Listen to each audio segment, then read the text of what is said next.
جب سے موجودہ حکومت برسر اقتدار آئی ہے، اور اقتدار میں آنے سے پہلے بھی لمبی لمبی گز گز 100 گز زبانوں والے کہا کرتے تھے کہ کانفلکٹ آف انٹرسٹ جو ہوتا ہے، مفادات کا ٹکراؤ، بڑی خوفناک بات ہوتی ہے۔ ان کے جو چولی چوکا، ان کے جو ٹیل کیرنگ کرنے والے، ہر لفظ سے پہلے اور بعد میں حدیث بولنے والے اور اقبال کو کوٹ کرنے والے جو ہیں، سمجھا کرو نا اپنے مولوی صاحب جنہوں نے کہا پچھلے دنوں کہا کہ جناب وہ امریکہ کو کر لیں گے، وہ فتح کر لیں گے، عمران خان صاحب کی شخصیت جو ہے، وہ والے مولوی صاحب جو ہیں ان سمیت تمام نے یہ بتایا ہوا تھا کہ کانفلکٹ آف انٹرسٹ بڑی چیز ہوتا ہے۔ چونیا کے اندر جو انڈسٹریل اسٹیٹ بنی تھی اور ٹیکس فری زون بنا تھا، یہ بیسیکلی اس لیے بنا تھا کہ نواز شریف صاحب نے وہاں پہ زمینیں خرید لی تھیں اور زمینیں بیچ دی تھی۔ بندے کی اپروچ لمیٹڈ ہو، ذہن چھوٹا ہو، بغض سے بھر جائے تو پھر حقیقت تو اس میں آ ہی نہیں سکتی۔ ماما انہیں جو انڈسٹری لانی سی اپنی لاندا وہ اتنے وہ زمینہ بیچ کے دیہڑی لا گیا، تو اس کا مطلب ہے کہ وہ وارداتیا ہے، اس نے یہاں سے جانا تھا، وہ اسے تو تم نے خود 2 دفعہ جلا وطن کیا، وہ پھر واپس آ جاتا ہے۔ تو کوئی بات بندہ لاجک کی کرتا ہے نا، ٹھیک ہے۔ آپ کا سیاسی تعصب اپنی جگہ پہ مولوی صاحب، کہ آپ کو اس نے ناجائز قبضہ نہیں لے کے دیا زمین کا جس کے آپ کے پاس جعلی کاغذات تھے، اس وجہ سے آپ اس کے خلاف ہوئے، یہ الگ ہو گیا، ٹھیک ہے۔ اور اس کے بیلی پورا کے ترقیاتی وہ دوسرا جو ہے نا، وہ جو ہے وہ اس سے بھی بڑا ہے، وہ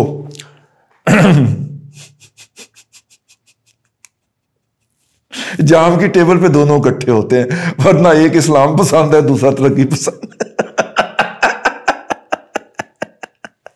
جام اور جم دونوں کا مشترکہ ہے، لیکن اس کا کوئی جگہ ہے، کوئی علاقہ ہے بیلی پورے کے نام سے، وہاں پہ پنجاب حکومت نے ترقیاتی کام نہیں کروایا تو وہ اس وقت سے خلاف ہے اس کے۔ انہوں نے کیڑا کروا دیتا ہی بزدارے نے، کی پتہ کچھ سڑک بنا دیتی ہوئے۔ لیکن خیر واپس آتے ہیں جی، یہ ان کے کانفلکٹ آف انٹرسٹ کے ترانے سنیں، اور پھر اس کے بعد یہ میری خبر سنیے۔ ایفکو سٹیل جو ہے وہ لاہور کے اندر پرانی سٹیل ملوں کے اندر شمار ہوتی ہے۔ اتفاق اور ایفکو جو تھے یہ 2 ادارے تھے جو بادامی باغ کے اندر لگائے گئے تھے انڈسٹریل اسٹیٹ کے اندر۔ اتفاق نے اس بادامی باغ کی جو انیشل اسٹیٹ تھی وہاں سے نکل کے پرلی طرف جا کے بہت بڑا اپنا سیٹ اپ قائم کیا، اور پھر وہاں سے نکل کے وہ کوٹ لکھپت آئے۔ یہ ان کی ڈیولپمنٹ کا فیز تھا۔ چونکہ ادھر جو تھے میاں اظہر صاحب، ان کا کوئی ویژن بھی نہیں تھا، بیچارے ویسے بھی بہت ڈرپوک آدمی ہیں، اور ڈرپوک آدمی جھوٹا تو ہوتا ہی ہوتا ہے، تو وہ وہیں پہ مقید رہے اور آج بھی وہیں پہ مقید ہیں۔ ایفکو سٹیل جو ہے اس وقت اسی جگہ پہ واقع ہے جس جگہ پہ اس کو اس وقت قائم ہونے کی وجہ سے مینار پاکستان کے لیے سریہ فراہم کرنے کا کانٹریکٹ ملا تھا۔ وہ میاں اظہر صاحب کے ابا جی کی تھی میرا خیر، اور اس کے بعد پھر میاں اظہر صاحب تشریف لائے، اور اب وہ حماد اظہر صاحب اس کی مینجمنٹ کرتے ہوئے پائے جاتے ہیں۔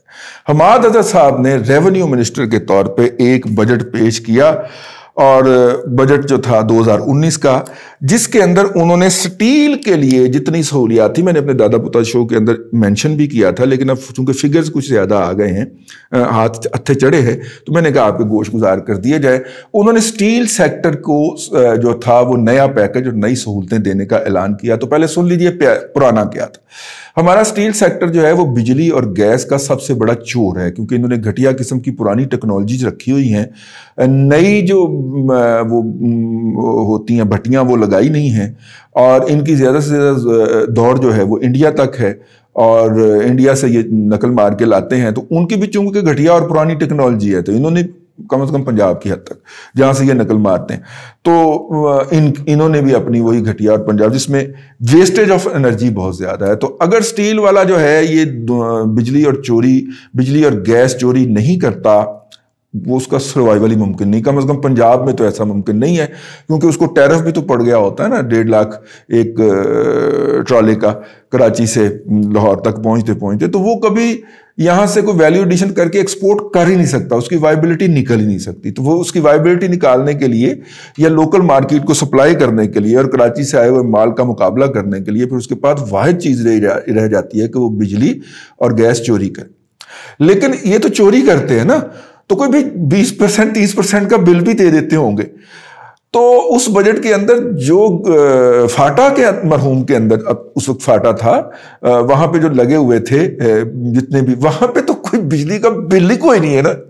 یعنی کہ پچھلے دنوں ہمارے پاس ایک پختون بھائی تشریف لائے، خوشحال آدمی ہے، تو انہوں نے کہا کہ جناب میں نے وہاں پہ مل لگانی ہے ٹیکسٹائل کی نا، اور میں نے انہیں عرض کیا کہ دیکھیے آج کل ٹیکسٹائل کی مل کے اندر نا یہ فیزیبلٹی نہیں نکلتی اس کی، اور وہاں پہ تو بالکل بھی نہیں نکلتی کہ آپ نے جو امپورٹڈ یارن استعمال کرنا ہے وسکوس کا نا، وہ جس کو لیلر نہیں کہتے، ہاں وسکوس کا امپورٹڈ یارن آپ نے استعمال کر کے کپڑا بنانا ہے اور پاکستان کی مارکیٹ میں بیچنا ہے، آپ سے تو کرایہ ہی وارہ نہیں کھانا۔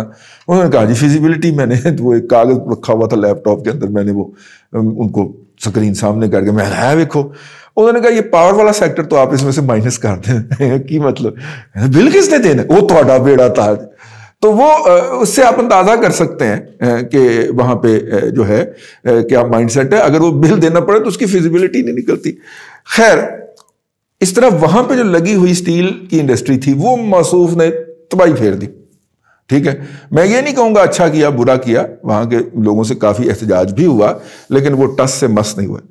اس کے بعد حکومت نے، پچھلی حکومت نے، اسحاق ڈار نے اس کا علاج یہ ڈھونڈا تھا کہ بھائی جان آپ کی کتنی پیداوار ہوئی، آپ نے امپورٹڈ را مٹیریل استعمال کیا، ڈومیسٹک کیا، یہ کیا وہ کیا، جو امپورٹڈ پہ تو آپ نے دے دیا نا وہیں پہ ایئرپورٹ کے اوپر ہی جو ٹیکس ویکس دینا ہے، لیکن آپ کی پروڈکٹ پہ ٹیکس لینا ہے ہم نے، اور بجائے اس کے کہ ہم کہیں سیل ٹیکس اتنا ہو اور فلانا ٹیکس اتنا ہو اور پاس اوور فیکٹر اتنا ہو اور یہ ہو، فل اینڈ فائنل سیٹلمنٹ کرتے ہیں کہ ایک جو یونٹ بجلی کا ہوگا اس کے اوپر ہم آپ سے 10.5 روپے ٹیکس لیں گے، کیونکہ بجلی کنورشن کے اندر جتنی استعمال ہو رہی ہے تو ہم کیلکولیٹ کرتے ہیں کہ ایک یونٹ استعمال ہوگا تو اتنی آپ کی ویلیو ایڈیشن یا اتنا آپ کی کنورشن ہوگی دس پروڈکٹ، ایک پروڈکٹ سے دوسری پروڈکٹ میں۔ تو اس ویلیو ایڈیشن کو انہوں نے کیلکولیٹ کر کے انہوں نے کہا جی 10 آپ سے روپے فی یونٹ ہم آپ سے لیا کریں گے، 10.5 روپے ٹیکس، فل اینڈ فائنل۔ آپ کا بل آئے گا وابڈا کے اوپر، وچ ٹیکس لگ کے آئے گا، نالے جمع کرا دینا، وابڈا لے سانو توڑ دیا کریں گے، اوکے۔ یہ کام جاری تھا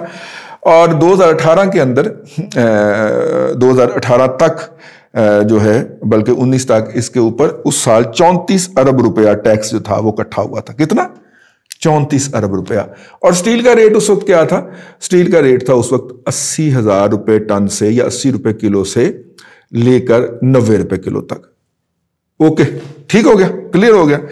اب حکومت نے کہا کہ جناب ٹیکس بیس بڑھانے کے لیے ہم یہ کام کر رہے ہیں اور اس کے نتیجے کے اندر یہ ہوگا اور وہ ہوگا، اور یہ یقین رکھیے کہ جو شخص یہ کہہ رہا ہے، یہ دعوے کر رہا ہے، جو بجٹ اناؤنس کر رہا ہے، اس کی اپنی سٹیل مل ہے ایفکو سٹیل کے نام سے۔ اس نے اتنے بڑے مال دکھائے اور اتنے بڑے جھوٹ بولے کہ ایمان سے میرا مطلب ہے کہ کیا جھوٹ بولے ہوں گے، ابلیس نے بھی کیا جھوٹ بولے ہوں گے اس نے جو جھوٹ بولے۔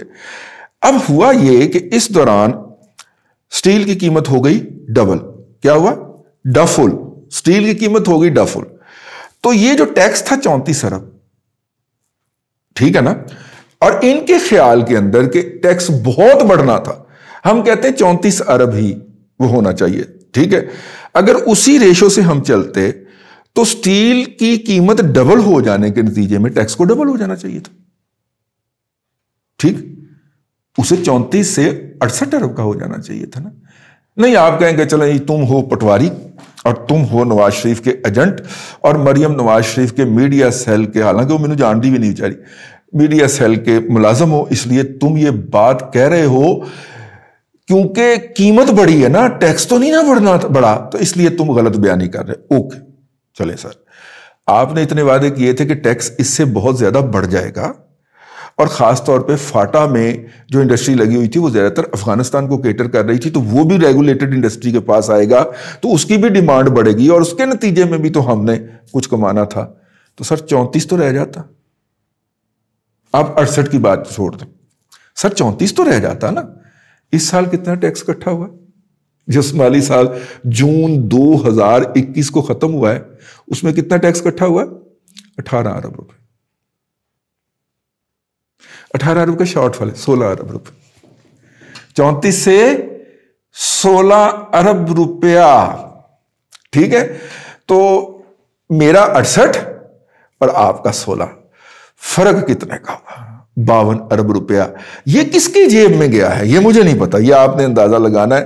حماد اظہر جس کی ایفکو سٹیل ہے اس نے بجٹ کے اندر یہ انوملی جنریٹ اپنی طرف سے انوملی ختم کروائی، میری طرف سے جنریٹ کروائی، اور اس کے نتیجے کے اندر 52 ارب روپیہ میرے مطابق اور 18 ارب روپیہ سابقے ڈیٹے کے مطابق سرکاری خزانے کو ٹھک گیا۔ آج سٹیل کی قیمت 80 روپے نہیں ہے، آج 194 روپے آج کا ریٹ لے کے بیٹھا ہوں آپ کے سامنے، 194 روپے پر کے جی یا 1,94,000 پر ٹن ہے۔ تو ٹیکس ڈبل ہونا چاہیے تھا۔ یہ ایسی منحوس گورنمنٹ ہے کہ قیمت ڈبل ہوئی ہے اور سیلز بڑی ہیں، افغانستان کے آرڈر بھی ریگولیٹڈ سیکٹر کو آنے شروع ہوئے ہیں، لیکن ٹیکس آدھا بھی نہیں رہے گا۔ کمال نہیں ہوا ویسے؟ ٹھیک ہے، جتھے پیر اوتھے ہی خیر۔ میں نے کہا یہ آج کل چونکہ موصوف بڑا اچھل کے بول رہے ہیں گیس کے ایشو کے اوپر، تو ذرا سٹیل مل والا بھی، سٹیل کے اوپر جو انہوں نے واردات ڈالی ہے، اب مجھے نہیں پتا ان 52 ارب روپے میں سے یا 18 ارب روپے میں سے ان کا حصہ کتنا ہے، لیکن سٹیل سیکٹر کو یہ پیسہ گیا ضرور ہے، ناجائز گیا ہے، قومی خزانے کو نقصان ہوا ہے، اور یہ نقصان جو ہے یہ ایک شعبے کا نقصان میں آپ کو بتا رہا ہوں، باقی کن شعبوں کے اندر کیا کیا تباہیاں پھری ہیں ہمارے پاس ڈیٹا آتا جائے گا تو ہم آپ کی خدمت میں عرض کرتے جائیں گے۔ اللہ آپ کو آسانیاں عطا کرے اور آسانیاں خلق خدا میں تقسیم کرنے کی توفیق عطا کرے۔